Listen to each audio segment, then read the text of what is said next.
mukbang tawgena tawbane first time ne akhoi video sigi first time ne akhoi family ga sina akhoi na mahanne aduga sina inama atombi yaima sina akhoi pinky aina blogger aduga masi chaga dabjina yendum grill tawba adagi sisina yen ngauba sina yen tawraga thongba horen hapcharamge mayam nganu thongba sina nganu thongba champut dagi sina achar champra ga lere duga chumwar angan hai mahi adu hoji mayam chaba haujarage chaba horja akhoi khana khul em ha bani ko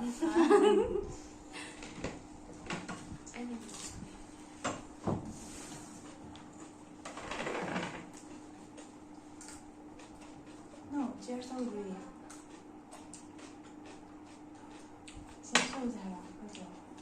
you hai mian thaji ko chak chadrimya Cheers. cheers ma'am cheers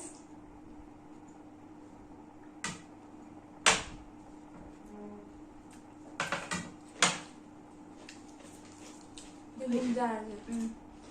그냥 가면 와야 그래서 먼저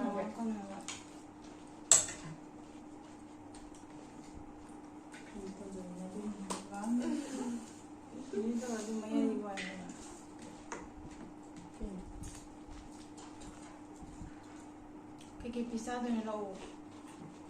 Em coi bà. cái gì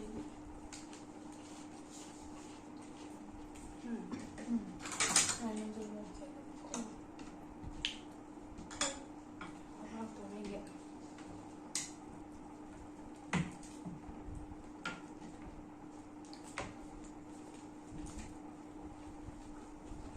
hỏi hỏi nữa hỏi ạ Mungkin yang dia mau teman sebenarnya aku. hỏi đấy ada hỏi à nó dùng làm gì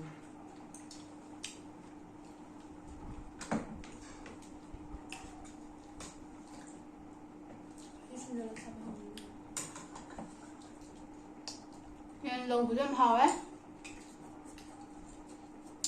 nó không đi gì xong ra đấy chứ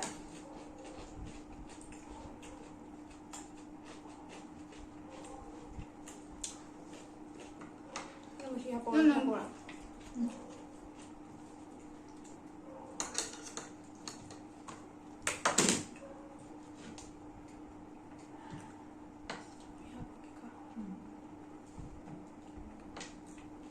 là 이렇게 봐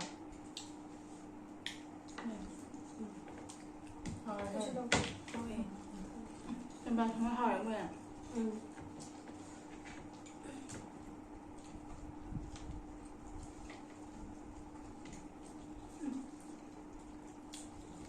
hầu rồi tôi nào hỏi bạn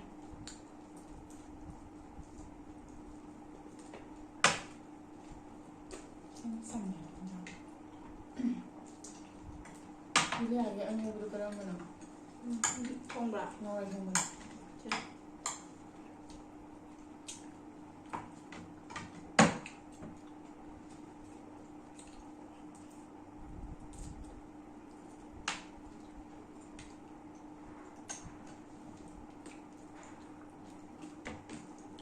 Semut cap hao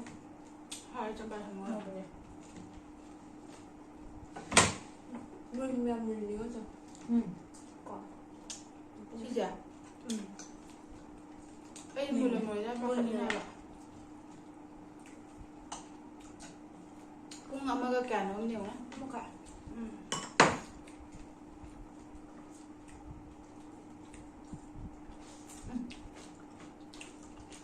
đó không được hỏi sao vậy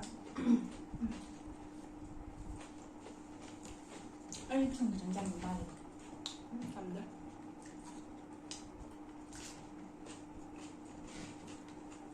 nên ai thu nhập cân bạc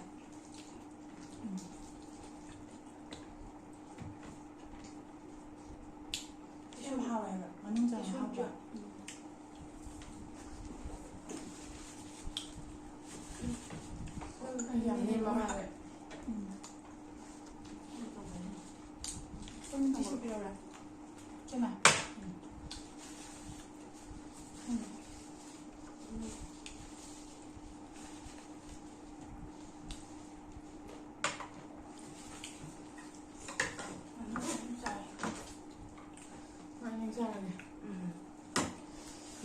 ꯍꯥꯎꯋꯦꯕ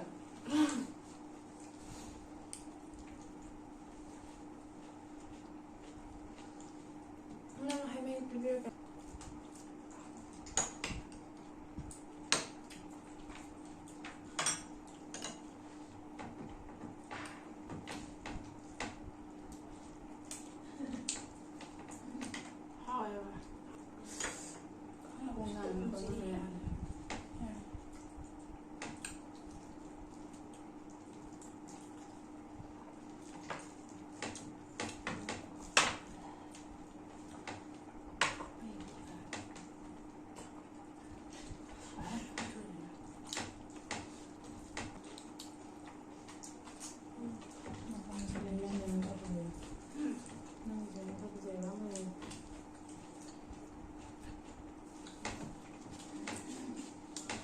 ꯃꯌꯥꯝ ꯃꯔꯛ ꯊꯠꯅ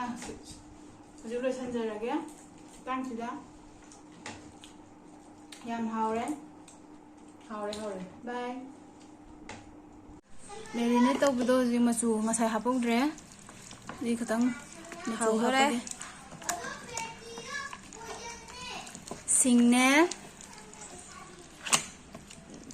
ꯁꯤꯡꯅꯦ ꯆꯅꯝꯅꯦ ꯇꯤꯜꯍꯧꯁꯨ ꯍꯥꯞꯄꯦ ꯃꯄꯨꯝ ꯑꯃ ꯑꯗꯒꯤ ꯊꯨꯝ ꯃꯣꯔꯣꯛ ꯑꯁꯨꯕ ꯑꯗꯨꯝ ꯍꯥꯞꯄꯦ ꯑꯗꯨꯒ ꯃꯦꯔꯤꯅꯦꯠ ꯇꯧꯔꯒ ꯉꯔꯥꯡꯗꯩ ꯇꯧꯖꯔꯛꯄꯅꯦ ꯑꯗꯣ ꯉꯁꯤꯅ ꯃꯆꯨ ꯈꯤꯇꯪ ꯍꯥꯞꯆꯔꯦ ꯉꯔꯥꯡꯕꯨꯗꯤ ꯍꯥꯞꯄꯅꯦ ꯑꯗꯨꯕꯨ ꯉꯁꯤꯒꯤꯁꯨ ꯑꯃꯨꯛ ꯍꯥꯞꯆꯕꯅꯦ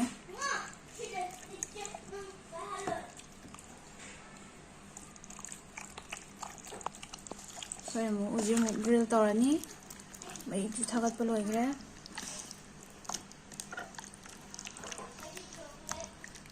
ꯍꯧꯖꯤꯛ ꯒ꯭ꯔꯤꯜ ꯇꯧꯕꯩꯗꯣ ꯑꯃꯨꯛ ꯎꯠꯆꯔꯛꯑꯒꯦ ꯍꯧꯔꯕꯣ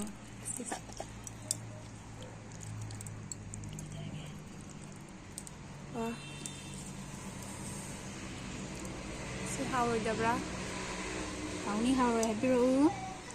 ꯁꯨꯃꯥꯏꯅ ꯈꯔ ꯀꯪꯁꯤꯜꯂꯛꯄ ꯀꯥꯟꯗ ꯃꯍꯤ ꯃꯔꯛ ꯃꯔꯛꯇ ꯇꯩꯁꯟꯕꯤꯌꯨ ꯁꯨꯃꯥꯏꯅ ꯃꯩꯒꯤ ꯁꯦꯒꯥꯛꯇꯪ ꯇꯩꯕꯤꯌꯨ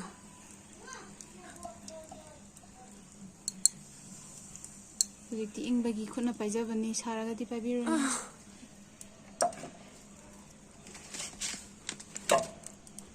ꯌꯥꯔꯦ ꯁꯤꯗꯤ ꯃꯩ ꯊꯥꯒꯠꯂꯅꯤ ꯑꯩꯅ ꯕꯥꯔꯕꯤꯀ꯭ꯌꯨ ꯇꯧꯕꯗꯣꯅꯦ ꯍꯧꯖꯤꯛ ꯂꯣꯏꯔꯦ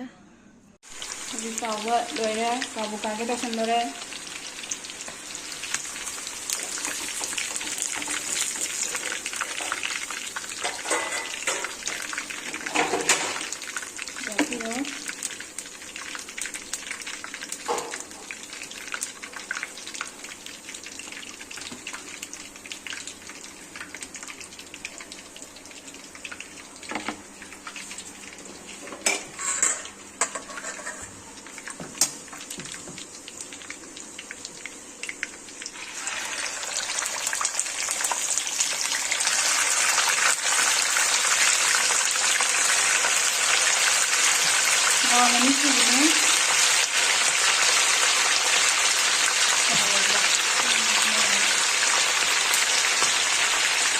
खरे तावगे थोंगे मैंने खरे नौगे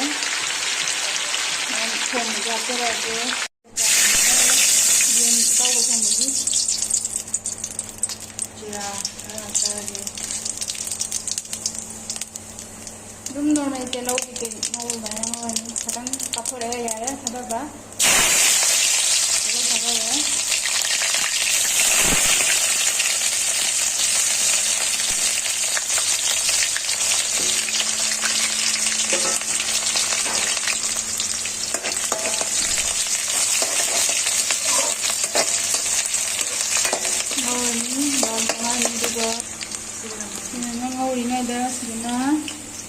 ꯌꯦꯟ ꯉꯧꯕꯗꯣ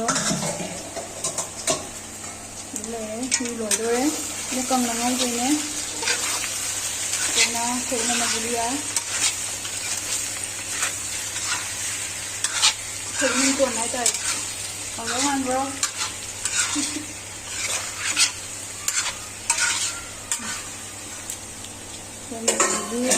ꯇꯤꯜꯍꯧꯁꯦ ꯀꯩꯅꯣ ꯕ꯭ꯔꯥꯎꯟ ꯑꯣꯏꯁꯤꯜꯂꯛꯇꯣꯔꯦ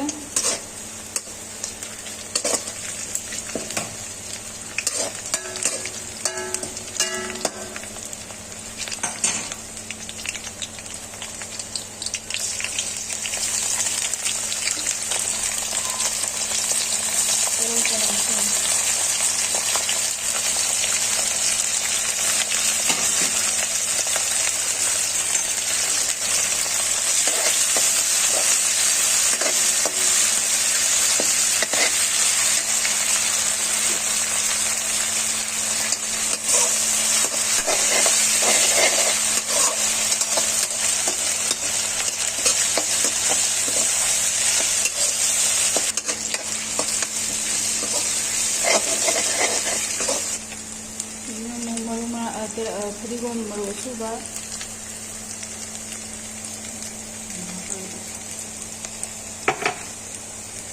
ꯃꯆꯜ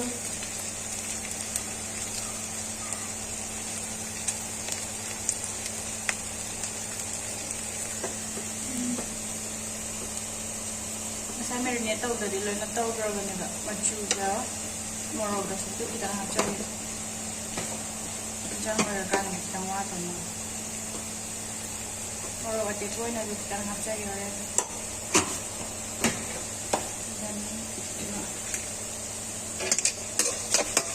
ꯈꯥꯃꯦꯟꯁꯤꯟꯕ ꯍꯥꯞꯄꯤꯔꯒ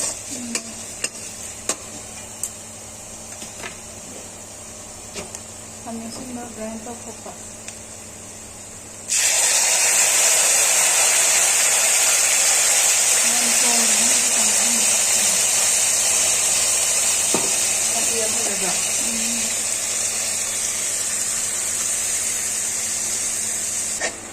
ngꯧꯔꯦ ꯑꯗꯨꯒ ꯃꯍꯤ ꯈꯔ ꯁꯤ ꯈꯥꯃꯦꯟꯁꯤꯟꯕ ꯃꯍꯤ ꯀꯪꯊꯔꯀꯥꯟꯗ ꯑꯣꯏꯅ ꯍꯥꯞꯄꯅꯤ ꯅꯠꯇ꯭ꯔꯒꯁꯨ ꯃꯇꯣꯡ ꯃꯌꯥꯝꯁꯦ ꯍꯥꯞꯆꯤꯜꯂꯒ ꯑꯗꯨꯝ ꯆꯨꯞꯁꯤꯜꯍꯟꯕꯁꯨ ꯌꯥꯏ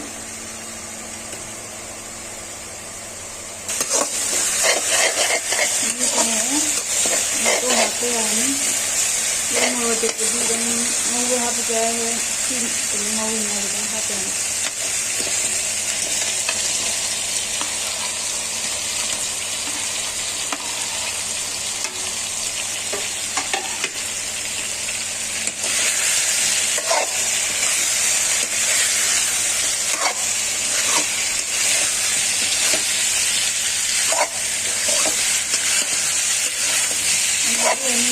may lasa naman yung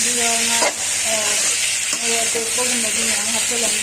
yung mahing hapalan kaya mahing hapalan ito na sila na yun na tawag ko thong mo dito